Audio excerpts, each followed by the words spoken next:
Hey, what's up guys? My name is Rayam and welcome to my new ranked series for Minecraft Dungeons. In this series, I rank everything for the game, from weapons and armor to enchantments and even DLCs. As Dungeons veteran with countless hours of playtime and of course after many requests, I thought this would be very useful for the Dungeons community. Today, I'll rank all 6 released DLCs or expansions for Minecraft Dungeons from worst to best. The ranking will be based on multiple criteria like level design, loot, secrets, bosses, replay value and more. This video will also give you a better view on which DLCs are the most fun to play and of course the best value for money, so definitely make sure to watch till the end. Alright, so guys, let's get right to it.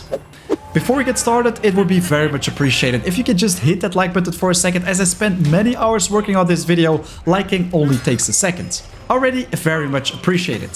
Minecraft Dungeons is a pretty easy to pick up and play dungeon crawler game which is not very difficult to start playing, but in the end it can become quite challenging. After many hours of playtime, I do think though that the base game doesn't give you enough content to keep you entertained for a pretty long time. And that, my friends, brings us to the paid content, the extra DLCs to expand the base game, to get your hands on even more missions, new weapons, armor and artifacts, of course also new skins, pets, find new bosses to deal with. In general, so much more to discover and of course new things which you can use for your future builds. And even though you can already get your hands on every single DLC with, for example, the Ultimate Edition, it's also interesting to know that you don't need every single one of them in order to play them. For example, if you want to play with friends and you own the Jungle Awakens DLC, one of your friends who has the Echoing Void DLC can just team up with you and then you can both play both DLCs without having to own every single one of them. The price for every single DLC is also exactly the same, while some of them are pretty small and others they add so many more levels and loot, so it is definitely interesting to know which one of them are the best to get your hands on first. So let's check out every single one of them. On number 6, we have the Creeping Winter DLC, which was a lot of fun to play through for the very first time, and as the name suggests, it's also a winter themed DLC with 3 new missions. The Frosted Fjord, the Lost Settlement secret mission, and then also the Lone Fortress. In one of these missions, you can also expect to encounter a boss, but I'm not going to spoil anything about bosses in this entire video. I can already tell you though that it is a very fitting boss, and it's definitely a fight worth looking forward to. Anyways, this DLC also comes with 3 new cosmetics. 2 skins for your character, the Frosty skin and then also the Winter Warrior skin. And you also get your hands on the Arctic Fox pet, which is in my opinion the most epic pet of all DLCs. As you probably already noticed, the pets will always be in the top right of the screen. This DLC also comes with some winter-themed exclusive loot. First off, we have the Snow Armor and Frost Armor, which is the unique variant. In my opinion, these are not very interesting to get your hands on, but can be useful for this DLC, as they will also add some frost resistance. But then we also have the Snowbow and the Winter's Touch. This is probably one of the best ranged weapons which you can get your hands on for the highest Apocalypse play, pretty much the highest difficulty in Minecraft Dungeons. And then also the Ice Wand, which is a lot of fun as artifact, but it is not very powerful for endgame. Honestly, this is also one of the main reasons why I put it on rank 6, as you don't get much value for money in comparison with other DLCs. I mean, only 5 items, that is not much. Next to that, the levels are quite long to play through and can become quite repetitive, but I really enjoy the Lost Settlement. I mean, it's probably one of my favorite levels in the entire game, and it's also a lot of fun to search secret obsidian chests right there. By the way guys, if you want to farm secret obsidian chests on the DLCs, you should definitely check out my channel because I have videos for every single one of them. And guys, don't get me wrong, this DLC is a lot of fun to play through, but in comparison with other DLCs, this one doesn't add as much value for money. But if you like the snow, I think also the Arctic Fox is one of the most epic pets which you can get your hands on. This DLC is definitely for you. On number 5, we have the Jungle Awakens DLC, a jungle-themed DLC with 3 new missions. The Dingy Jungle, the Panda Plateau secret mission, and also the Overgrown Temple. Once again, you can also expect to encounter a boss in one of these. And guys, this one is pretty challenging, so definitely prepare for battle before you're gonna face this guy, as he is quite scary. I think all 3 missions are a lot of fun to play through. They have some pretty cool puzzles, a lot of treasure to find, and they can be pretty long as well. So this can either be a problem or can be a lot of fun for longer playthroughs. And guys, if you enter the jungle, definitely be careful for the leaps, as they might be able to one-hit kill you. These are pretty scary mobs who just jump on top of you, deal a lot of damage, and they can make your day pretty bad. This DLC was actually released before the Creeping Winter DLC and also only has 5 new items. The Ocelot Armor, the Shadow Walker unique variant, the Whip, the Vine Whip, which are in my opinion a lot of fun to play with but not very powerful, and then also the Corrupted Seeds, which is an underrated artifact which can be very powerful on the highest Apocalypse Plus if of course in good hands. Unfortunately, just like with the Creeping Winter DLC, the gear which you can find on these missions isn't very powerful and it is probably not gonna see a lot of play on the highest Apocalypse Plus difficulty in Minecraft Dungeons. I mean, the Ocelot Armor and Shadow Walker could be useful for skipping rooms of the Soggy Cave to get your hands on secret obsidian chests very quickly, but that's about it. Then the Vine, I don't think it's ever gonna see play on the highest Apocalypse Plus if you want to take down mobs without a problem. And yeah, that's also the reason why I put the Jungle Awakens on number 5, because it's slightly more fun to play in comparison with the Creeping Winter DLC, but only adds 5 new items, which is way less value in comparison with the other DLCs. Nevertheless though, great fun to play through. I mean, the jungle theme is very awesome, the music is nice, you can find a lot of secrets right here, but in general it's not as good as the ones which I'm going to showcase right now. On number 4, we have the Howling Peaks DLC. This one brings you to the mountain tops, the very peaks in Minecraft Dungeons, and also introduced the goats, for example, before they actually entered the Caves and Cliffs update in Minecraft. This one gives you 3 new missions, the Windswept Peaks, the Colossal Rampart secret mission, and then also the Gale Sanctum. In one of these, you can once again find a new boss. And this is also definitely a fight to look forward to, because it has some pretty unique mechanics, just like the Arch Illagers fight. If I'm being honest right now, I think the Howling Peaks DLC was the one which I enjoyed the most during my very first playthrough. I mean, it was pretty challenging, it added so many new mechanics to the game, and of course also has the Colossal Rampart secret mission. I think I was extremely lucky to find the secret mission during my very first playthrough on the live stream, but if you are a Minecraft Dungeons OG, you know that it is extremely rare to find this. If you want to get your hands on it pretty quickly, you should definitely check out my video in the top right of the screen, so you'll be able to find it very fast. Anyways, onto the cosmetics. We have 3 new cosmetics once again, the emerald skin, the llama skin, and also the baby goat pet, which is also pretty cool. All these things are already pretty similar in comparison with the previous 2 DLCs, but instead we're actually getting our hands on 16 new items this time.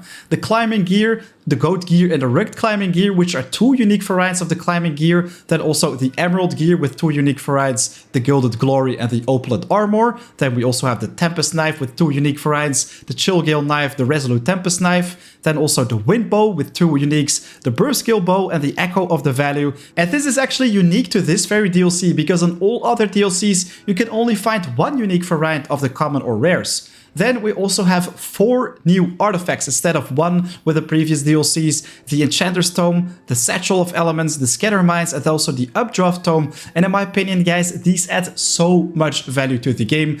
Many of these items are actually interesting for the highest Apocalypse Plus. And at the same time, these are really great fun to play with artifacts. So I think this is actually a very good choice if you want to get your hands on many new interesting items which could be useful for the maximum Apocalypse difficulty. And even though all these items are really interesting, why am I putting it on 4th place? Well guys, it's pretty simple. It's my personal opinion about the Howling Peaks itself. I mean, I like the DLC, I like the levels, but it's just not as special as the ones I'm gonna showcase in a second. I mean, the Flames of the Nether, the Hidden Depths, and also the Echoing Void DLC add whole new dimensions to the game with very unique mechanics. I definitely think they deserve to be in top 3.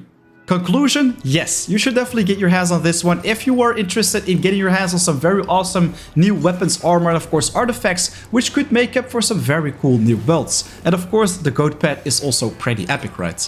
Before we go to 3rd place, I also want to let you guys know that the Gauntlet of Gales is actually a free mission for every single one of you guys to play on. You can access it, of course, on the Howling Peaks DLC mission menu, but it is a free mission. You don't have to get your hands on it, and you don't unlock it with purchasing the Howling Peaks. It is already there. In this free mission, you will also get introduced to the puzzle-like levels of the Howling Peaks DLC, and you can even get your hands on all the artifacts right there. So if you're only interested in getting your hands on the artifacts, I think the Gauntlet of Gales is definitely enough. Here we go, number 3. I think the Flames of the Nether DLC definitely deserves this spot as it adds 6 new Nether missions to the game. This one makes up for so much replay value, and I also really enjoyed my very first playthrough. And of course, you can play these levels as many times as you want. They stay a lot of fun. The Nether Wastes, the Basalt Deltas, the Warped Forest, and then also 3 secret missions. The Nether Fortress, the Crimson Forest, and also the Soul Sand Valley. Unfortunately though, I have to say that you won't be able to encounter a boss fight on these new missions. But I think that's already a pretty good trade-off. You get 6 levels instead of 3. And this is also the only DLC which you can get your hands on, which adds 6 new DLC themed missions. This one also comes with 3 new cosmetics, the Skelly skin, the Strider Warrior skin, and also the Baby Gus pet, which is pretty cool in my opinion. Not only that, but also once again 16 new items, so a lot of stuff to find. Scattered across all these different missions, you will find some pretty cool new Nether themed items. The Piglin armor, the Golden Piglin armor, which is pretty badass. Then you also have the Sprout armor, and the Living Vines armor can be very interesting for a poison and roll build. Then also the Bone Clip with the Bone Cudgel. This guy hits like a truck, by the way. The Broken Saw Blade and the Mechanized Saw Blade looks extremely cool. The Cock Crossbow and the Pride of the Piglins, which is a decent crossbow but not fantastic. Then also the Twisting Vine and Weeping Vine bow,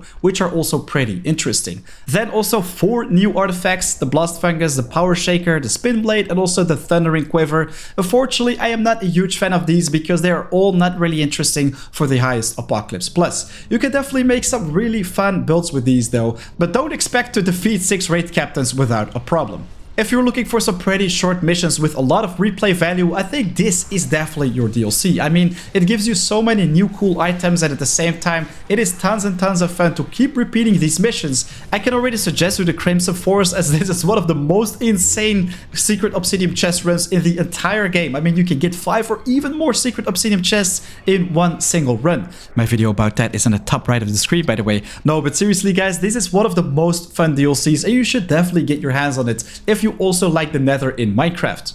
Did I already mention that the Wither Skeletons can be extremely annoying to fight against? And oh boy, we didn't even talk about the Piglins yet, which throw mushrooms. I already lost count of how many times these guys destroyed me by throwing me off the map. Very frustrating. Nevertheless though, definitely worth every penny. This DLC was a lot of fun even without a boss fight. But if you also want to play this for free, kind of, you can also do the Ancient Hunts. I mean, if you don't own any DLC, when doing the Ancient Hunts, you will already see a couple of these Nether themed missions while you're playing through those levels to get your hands on gilded items. So I think it is definitely worth checking out before you get your hands on the Flames of the Nether DLC, as you will already have an idea of what you can expect. In general, in comparison with all other DLCs having twice as many levels, I think it's definitely worth every penny. But let's move on to number 2. Oh boy, it was so difficult to determine which ones of the DLCs was going to be on the second place because it was kinda in conflict with number 3. Introducing the Hidden Depths DLC on number 2 because I think it's just a little bit more unique. I mean, it will give you the ocean biome. It adds 3 new missions underwater, which are, in my opinion, beautiful. The Coral Rise, the Radiant Ravine secret mission, and then also the Abyssal Monument. All 3 of these missions have a lot of treasure to find as well. Secret obsidian chests, which I also made a video about, which you can find in the top right of the screen, but this one was so much fun to play through. I mean, it can be pretty challenging to deal with your oxygen levels, but then you also have new mechanics like swimming and dashing through water. I think all these things are a very awesome new take on Minecraft Dungeons. It sometimes kind of even feels like its very own game, so yeah, it definitely deserves the second spot. This one also comes with a boss, once again, which I was very happy about because with the Flames of the Nether DLC, I was kind of annoyed that it didn't have one. If you're a diehard Minecraft fan and you know the Abyssal Monuments, well, you can already guess what kind of boss is gonna pop up right here. Anyways, 3 new cosmetics were introduced to this DLC once again. The Kelptomaniac skin, the Monumental skin, and then also the Baby Turtle pet, which I think is a very awesome addition to your pet collection. And yes, once again, we get our hands on 16 new items, which is definitely why we put these guys in the top 3, because in comparison with the Creeping Winter and the Jungle Awakens DLC, this adds so much more value to your game. In these missions, we can find the squid armor and glow squid armor, which in my opinion looks really cool. Then also the turtle and nimble turtle armor, very awesome for tanking. Then we also have some new weapons like the anchor and the encrusted anchor. Oh boy, this one hits like a truck. But then we also have the coral blade and the sponge striker, which are still very powerful. Then also the bubble bow, the bubble burster, very awesome to play with, as well as a harpoon crossbow and a nautical crossbow. Because underwater, guys, you need to use a harpoon in order to take down mobs from afar. Because with regular arrows, that is not gonna happen. And that of course also brings us to the new artifacts. The Eye of the Guardian, Harpoon Quiver, Satchel of Elixirs, and the Satchel of Snacks. So yeah, there you have it, the Harpoon Quiver. That is exactly what you need to be able to take down mobs from afar underwater. Unfortunately though, this is one artifact which is not interesting on other DLCs, because on the mainland and of course on the other DLCs, you don't have the underwater effect, so all the arrows will just act like normal arrows. The other three artifacts, the Eye of the Guardian, Satchel of Elixirs, and Satchel of Snacks, are also not very interesting in my opinion for the higher Apocalypse play, but if we look at the weapons and armor, I think they are very awesome to play with, and I already used them many times on new builds for the highest Apocalypse Plus. In general, you can also find many secrets on these missions, and they have a lot of replay value because the music and the scenery, I mean, it is all very beautiful. You will encounter beautiful coral reefs with vibrant colors, and you can also go to the very depths of the ocean where you can find some volcanic activity, which is all very nice to witness. Personally, I am not a huge fan to replay the Hidden Depths DLC missions every single day, as it can be quite annoying to manage your oxygen levels, but this also makes up for a very awesome challenge, and the loot is definitely worth it. With all these new mechanics, it's definitely the most unique DLC of all, so it definitely deserved second spot. But yeah, right now you can already guess which DLC deserves numero uno. Oh yeah baby, here it is, the Echoing Void DLC. This one adds 3 new missions, 2 of which are in the end. That also a new mission, which is the Stronghold mission, probably my favorite mission of all the DLCs. But in addition to that, it also adds 6 mission updates. So you will get your hands on the Stronghold on the mainland, the Endwilds on the other dimension, as well as the Broken Citadel. One of these will also have a boss fight, which is the final boss in the Orb of Dominance storyline of Minecraft Dungeons, guys. Definitely worth checking out. I already streamed this one many times, but the plus 6 mission updates I think is also very awesome. In order to unlock the Stronghold mission, you have to find 6 Eyes of Ender in order to, of course, activate the portal to be able to travel to the Endwilds and the Broken Citadel. I think this is a very unique and awesome thing they did to make the game so much more interesting by just adding one single DLC. I mean, it already adds the final boss to Minecraft Dungeons, the conclusion of the Orb of Dominance storyline, 3 new missions with 6 updated missions which you can always replay, and I think are also a lot of fun to replay with some pretty funky Endermen. I mean, we have Enderlings, Endersent, Blastlings, Snarelings, all different kinds of Endermen, which are a lot of fun to fight against. Once again, this DLC also comes with 3 new cosmetics. The Corrupted Defender skin, the Void Voyager skin, and also the Endermite pet, which is probably something you're gonna love having in your pet collection if you're a big fan of these little fellas. And then, last but not least, instead of 16 items right now, we actually get 20 new items. The most of all in comparison with all the other DLCs. So yeah, guys, grab your hands on this one ASAP. I mean, the Entertainer's Garb is very fun. The Troubadour is even better, of course. They were also very tanky Shulker and sturdy Shulker armor. We have teleportation ropes and unstable ropes, which allow you to teleport around, which is extremely cool. Then we also have some pretty epic new weapons like the Backstabber and the Swift Striker, which allow you to ambush your enemies. It is a lot of fun to use an assassination build with this. Then also the Obsidian Claymore and the Starless Knight hits like a truck. Void Touch Blades with the beginning and the end. Very cool dual wield weapons. Then we also have the Shadow Crossbow, and the Veiled Crossbow is also going to work very well in an assassination build. And then we also have the Void Bow and the Call of the Void. Next to that, we have 4 new artifacts. The Shadow Shifter, which allows you to turn invisible. I think that's really cool. Tome of Duplication, the Vexing Chat, and also the Void Quiver. So you can add Void arrows to your arsenal. I think all these items are definitely worth getting your hands on and trying out on the battlefields. If we go back to the levels, I definitely think the Stronghold is my all-time favorite of all the levels in Minecraft, including the non-DLC levels. I mean, it is a pretty big place with 7 secret obsidian chests, guys. There is a vault right here, so you can become rich. You can have all the treasure in the world, literally. Just check out my video in the top right of the screen if you're gonna start treasure hunting. But really, guys, all these missions actually have very nice level design. The replay value is alright. Sometimes it can take quite some time to complete one of these missions. If you're not yet sure though, if you want to get your hands on this DLC, definitely make sure to check out my future live stream, as I stream this one quite a lot, especially the Stronghold, because all these are so much fun. Alright, so guys, there you have it. All DLCs ranked from worst to best. I think the Creeping Winter DLC was a lot of fun to play through, but it can become quite repetitive and it didn't have many new items. Same problem with number 5, the Jungle Awakens DLC. Also had a pretty cool boss fight, but once again, just 5 new items introduced with this DLC. If you like the jungle though, I'd definitely get my hands on this one. On number 4, we had the Howling Peaks DLC. This one adds so much more replay value and of course also very awesome new weapons and armor to use, and even the artifacts are a lot of fun. But of course, the closer we get to 0, things get more and more interesting. Flames of the Nether DLC also had 16 new items, but it's actually a lot more fun to play through as you have 6 levels instead of 3. The weapons and armor are also a lot of fun, except for the artifacts. I think these were a little bit disappointing. The Hidden Depths DLC on number 2 also has the same artifact problem. They weren't very interesting, but instead the weapons and armor were actually fantastic to use for the highest apocalypse play. They are a lot of fun to play with, and the level design right here is definitely top notch. I think it's the most beautiful design with the most interesting new mechanics. But yeah, of course there is always a winner, and I think that was the Echoing Void DLC, because you have an epic boss fight, you get your hands on so many awesome new weapons and armor to use for future builds, and the artifacts were all pretty interesting as well. So yeah, there you have it, all DLCs ranked from worst to best. If you enjoyed watching this video, don't forget to hit that like button, as it helps me out big time. Already very much appreciated. I'm actually also very curious what you think is the best DLC out there, and of course also the worst, so make sure to let me know in the comments down below. If you want to know more about all these DLCs, about all the items pretty much, the unique farms, how you can get your hands on the secret obsidian chest, definitely make sure to check out the rest of the content on my channel. I literally covered every single item in the game, and also builds which are the most powerful for the highest Apocalypse Plus. If you enjoy watching my content, of course don't hesitate to subscribe. It is entirely free and there is so much more coming your way. If you want to support the channel a little bit while you're at it, you can also become a member and get your hands on very awesome exclusive perks, like an exclusive member icon, emojis, and even get a shout out at the beginning and the end of my videos. Already very much appreciated. Right now though, it is 4 AM out. I'll catch you guys in the next premiere or live stream. Guys, big thanks for watching once more. I'll see you next time. Peace.